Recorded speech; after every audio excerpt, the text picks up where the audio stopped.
भूत प्रेत बाधा, घरको इष्टकुल देवताले सताउने, शरीरमा आउने, काँप्ने, बोल्ने, बरबराउने ती समस्याहरू मलाई सन्त रामपालजी महाराजको दीक्षा त लिनु छोडिदिनुहोस्।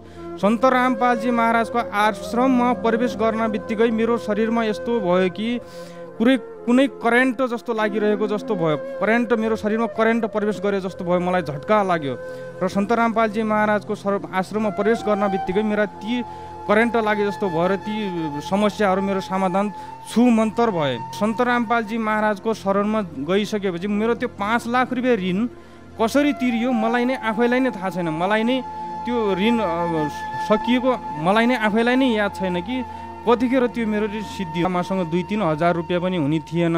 2-3 हजार रुपियाँ पनि म नहुने मान्छेले मैले 3 लाखको भर्खरै लन्च भएको 2020 मा लन्च भएको स्कुटर मैले 3 लाखमा त्यो स्कुटर खरिद गरेँ। घर फर्किने क्रममा बाटोमा मेरो स्कुटी अकस्मात यसरी उछिट्टिएर एक्सिडेन्ट भयो कि बाटोमा म घिस्रिएर लगभग 20 मिटर जति टाढा उछिट्टिएर गएँ।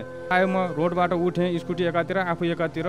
तर मेरो स्कुटीमा एक खरोच पनि आएको थिएन। मलाई अलिकति घुँडामा कोतारेको थियो, मलाई केही पनि भएको थिएन। सन्त रामपालजी महाराजले यति दया गर्नुभयो कि परमात्मा मलाई यति दया गर्नुभयो मालिक।